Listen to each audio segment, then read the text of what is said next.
이번에는 토익 리딩을 한번 풀어볼 건데, 토익 리딩 같은 경우에도 세 파트로 나눠져 있는 것 같아요. 파트 5는 문법이나 이제 보캡 관련된 문제들이 좀 많이 나와요. 그래서 뭐 이 문장에 뭐 어떤 단어가 들어갈 거냐. 그리고 파트 6는 빈 칸에 어떤 단어가 들어갈 거냐, 그리고 빈 칸에 어떤 문장이 적합한가, 이런 거를 넣는 문제들이 나오고, 맨 마지막 파트는 이렇게 자료 같은 걸 주면은 이 자료를 보고서 그 다음에 이제 이 자료를 기반으로 하는 질문들과 답변들을 고르는 문제들로 이루어져 있습니다. 사실 저는 이 지금 리딩 파트를 진짜 시험 보는 것처럼 아까 리스닝 풀 때 앞부분을 좀 풀어놨어요.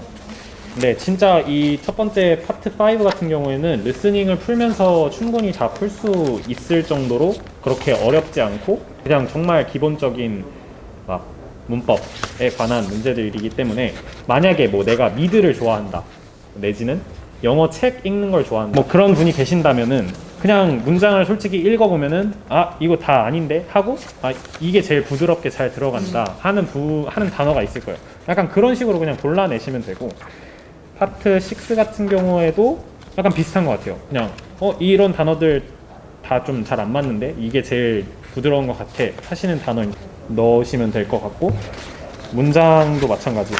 근데 이제 파트 7이 이게 지금 여기는 뭐 영수증이 나와가지고 좀 비교적으로 쉬운 문제들이 좀 나왔는데, 가끔 가다가 어려운 문제가 하나씩 섞여 있었던 걸로 기억을 하거든요.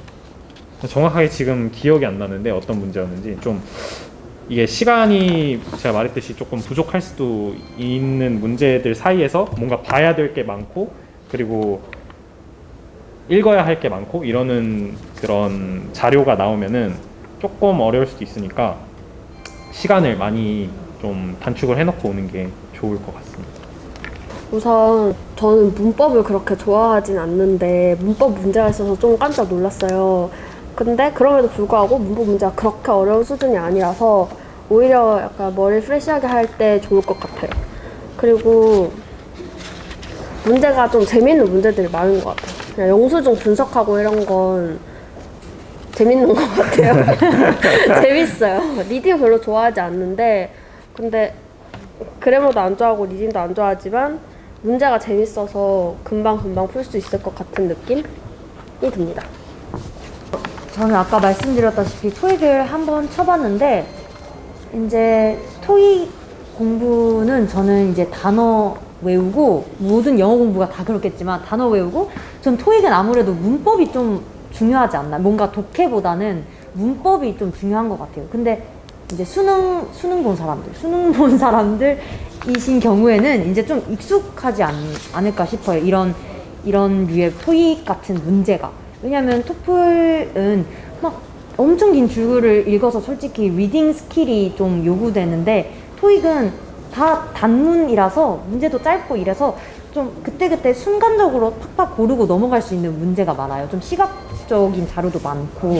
그래서 저는 좀 토익은 이제 제 개인적인 견해입니다만은 문법을 좀 집중적으로 하시면 조금 부담감이 덜실 수도. 그래요. 저는 그랬어요. 저는 문법 공부를 좀 열심히 한 편이었거든요, 학생 때. 그래서 저는 토익 시험이 그렇게 막 너무 부담이고 스트레스야 이러진 않았어요. 그러니까 단어 외우고 이제 이런 토익 문제에 익숙해지신다면, 좀 많이 풀어서 익숙해지신다면 쉽게 잘 치르실 수 있을 거라 생각합니다. IELTS 리딩의 경우에는 1시간 안에 40문제를 푸는 시험입니다. 세 섹션으로 나눠져 있고, 일반적으로 한 섹션당 20분 정도씩, 15분 정도씩 투자를 하고 마지막에 답안을 쓸 시간을 비워두는 걸 일반적으로 하고요. 그리고 첫 번째 섹션부터 세 번째 섹션으로 갈수록 난이도가 점점 더 올라갑니다. 제 개인적인 견해긴 하지만 난이도가 점점 더 올라가기 때문에 어떤 순서로 풀지는 개인이 정해서 푸는 게 좋을 것 같고, 문제 유형에는 객관식으로 답을 체크하는 문제도 있고, 리딩 글에서 나오는 단어 같은 것들을 잘 기억을 해뒀다가 주관식 문제도 있고요. 그리고 가장 특이한 게 true, false, not given이랑 yes, no, not given 문제가 있는데 문제를 설명을 해두고 이 문장이 이 글에서 나왔는지 안 나왔는지 아니면 틀린 내용인지를 체크하는 문제가 있습니다. 여기서 주의해야 할 게 true, false, not given이랑 yes, no, not given은 결국에는 같은 의미잖아요. 근데 그럼에도 불구하고 true, false 문제에 yes, no를 적으면 틀리고 yes, no 문제에 true, false를 적으면 틀리는 경우가 있기 때문에 문제를 항상 잘 봐야 합니다. 그리고 IELTS는 특이한 게 지문의 토픽이 굉장히 다양해요. 그래서 보통 토익은 사무어에 관련된 주제가 많고 토플은 학업에 관련된 주제가 많다면 IELTS는 굉장히 다양한 주제가 나옵니다. 뭐 예를 들어서 뭐 책의 첫 부분 작가의 서론 같은 부분이 나올 때도 있고 갑자기 뜬금없는 주제가 나올 때도 있고 그래서 그 주제에 따라서 점수가 나오는 정도가 굉장히 다른 것 같아서 그 부분 주의가 필요한 것 같습니다. IELTS 리딩 같은 경우에는 토익보다는 아까 말씀하신 대로 토플이랑 조금 더 가까운 것 같은 느낌이 좀 들어요. 근데 문제 주고 A, B, C, D 뭐 지문에서 골라라 약간 이런 거는 토플이랑 되게 비슷한데 또 이렇게 아까 말씀하신 대로 true, false, not given 뭐 yes, no, not given 이런 문제나 아니면은 이렇게 다이어그램 같은 거 주고서 여기다가 단어 같은 거 필아웃 하는 문제 같은 경우에는 대학교에서 그냥 뭐 수업 들을 때 뭐 교수님이 주시는 뭐 워크시트 같은 느낌이어서 되게 풀면서도 흥미로웠고 네 그거 외에는 그냥 토플이랑 좀 비슷한 느낌이 좀 드는 것 같아요. 우선 IELTS 리딩도 리스닝과 마찬가지로 choose one word or two word 이런 식으로 나와 있거든요.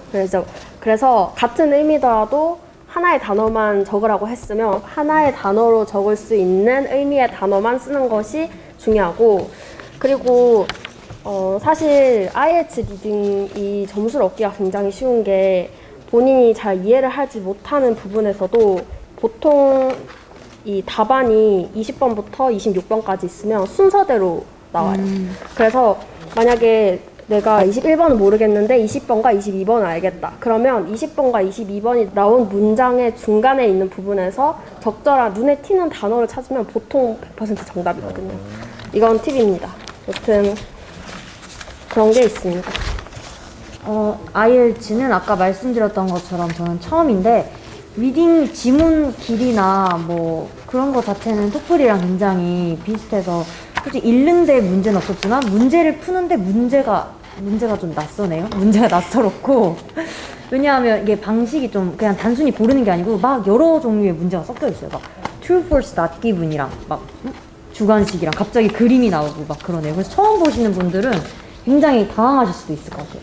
저는 그림을 보고 좀 당황을 했는데 이제 이것도 주제가 사실 엔지니어링이었어요. 엔지니어링이라서 사실 이거 뭐야 전공 지식이 좀 필요한 거 아닌가? 이 생각을 했는데 근데 이 지문을 보고 읽으시면 거의 다 답이 나와 있으니까 이것도 아무리 그래도 공인 어학 시험이니까 이제 영어 리딩 스킬이 아무래도 중요하겠죠. 이게 어렵다고 겁먹지 마시고 리딩을 꼼꼼히 잘 하시면은 다 푸실 수 있을 것 같아요.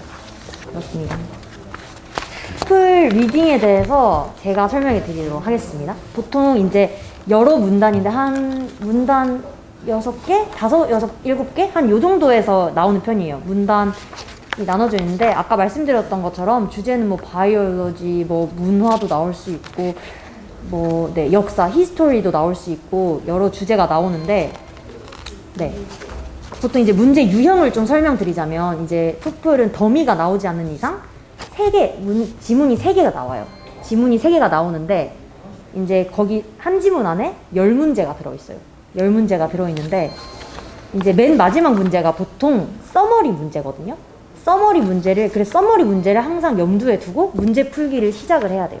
그래서 저는 어떻게 푸냐면은 이제 보통 1번, 2번, 3번 쫙 있잖아요. 이걸 또 인터넷 베이스드 시험이니까 넘겨가면서 문제를 쫙 넘겨볼 수 있어요. 10번까지. 그래서 이제 단어 파트가 있거든요. 단어를 고르는 문제를 풀면서 서머리 문제를 읽으러 가요. 서머리 문제를 읽고 이제 그 다음에 지문을 읽는 거죠. 이제 지문을 읽고 차례대로 이제 여러 유형의 문제를 푸시면 되는데, 뭐 구체적인 정보를 찾으라는 문제, 뭐 일반적인 정보를 묻는 문제, 뭐 문제 유형이 되게 다양합니다. 다양한데 정해져 있어요. 토플은 문제 나오는 유형이 정해져 있고 거의 다 지문 베이스, 지문에 있는 내용으로 나오니까는 이제 그거를 염두에 두면서 푸시면 됩니다.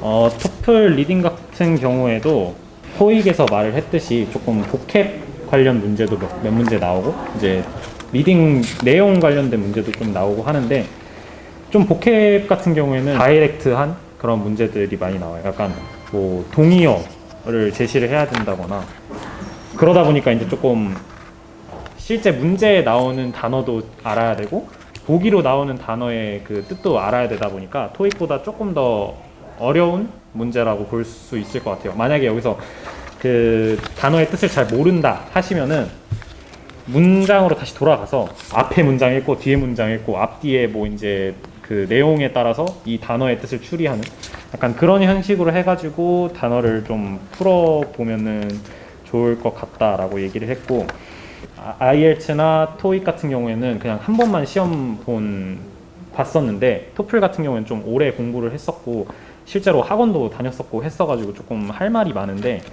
그 한 지문에 첫 번째 패러그래프에 예를 들어서 맨 첫 문장하고 맨 마지막 문장을 보면은 대충 어떤 내용인지 감이 와요.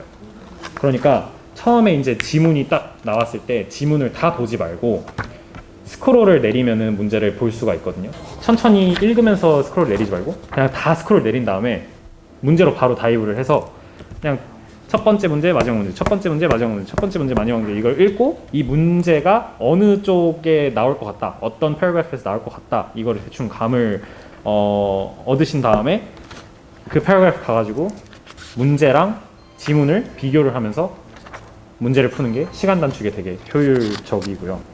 그리고 이제 이 문장이 어떤 부분에 제일 적합한가 하는 문제도 나와요. 그 지문이 하나 나오고 문장이 하나 나오고 이 지문 안에 어디에 제일 적합한가 이런 문제도 나오는데, 이것도 마찬가지로 이 문장에 들어가는 내용이나 뭐 단어가 전에 언급이 되지 않았었다 하면은 보통 그 지문 근처에는 안 들어가고 이 문장 관련 내용이 나오는 부분에서 이렇게 얼추해가지고 만약에 내용을 잘 모르시겠다 하면은 그냥 찍어 넣으면은 맞는 경우가 많으니까. 네. IELTS와 비교하면 IELTS의 중상 정도의 난이도인 것 같은데, 근데 주제가 저한테는 좀 익숙한 주제라서 읽는데 오히려 좀 더 수월하게 풀 수 있지 않나 싶습니다. 또 문제가 마지막 문제를 제외하고는 다 객관식이라서 사지선다니까 찍을 수 있지 않나요? 그렇죠? 그리고 문제 유형이 첫 번째 문단에서 이렇게 뭐라고 했냐, 두 번째 문단에서 뭐라고 했냐, 이런 식의 문제가 많아서 어떤 문단에서 어떤 말을 했냐는 걸 지정을 해주고 푸는 문제들이 꽤 많이 보이는데, 이런 문제의 경우에는 그 해당 파트만 완벽하게 해석을 한다면 문제를 푸는데 좀 더 수월할 수 있을 거라고 생각합니다. 일단 이 문제는 토플에서도 꽤나 저는 연습을 많이 했고 또 토플 시험에서도 꽤 빈출되는 제재인 것 같아요. 이 문화, 특히 막 마야 문명에 대한 얘기가 꽤 많이 나오거든요. 저는 보통 토플 시험 칠 때도 그렇고 서머리 문제, 마지막 10번 문제를 위해서 읽으면서 그냥 막 줄글처럼 리딩하지 않고, 뭐 1문단에서는 대충 이런 소재의 이야기다, 2문단도 이런 소재다, 이렇게 소재를 적어가면서 전 풀어요. 왜냐면 그렇게 안 풀면 나중에 썸머리를 풀 때 이게 1문단 내용이었나? 2문단 내용이었나? 이렇게 서론 얘기해서 뭐 했지? 이렇게 헷갈려서 썸머리 문제를 그냥 찍어버리게 되는 수가 있거든요. 전 그래서 서머리 문제까지 막 맞춰서 고득점을 노리시는 분이라면 이제 그냥 글을 허투루 읽지 마시고 이렇게 옆에 좀 적어두면서 읽는 것도 괜찮을 것 같다라고 말씀드리고 싶고, 그래서 저는 이제 뭐 문제는 그냥 평소에 하던 대로 이제 단어 문제는 빠르게 찍고, 왜냐면 단어 문제에서 시간을 허비하면은 뒤에서 시간이 부족할 수가 있기 때문에 단어는 그래서 최대한 사전에 암기를 해야겠죠. 그래서 사전에 암기한 단어를 빨리빨리 찍고 이제 문제를 읽으면서 문맥을 파악할 문제에서는 또 꼼꼼히 독해를 하면서 속독할 때는 빠르게 속독하고 또 정독할 때는 또 정독을 하고 이런 전략이 저한테는 맞는 전략인 것 같아요.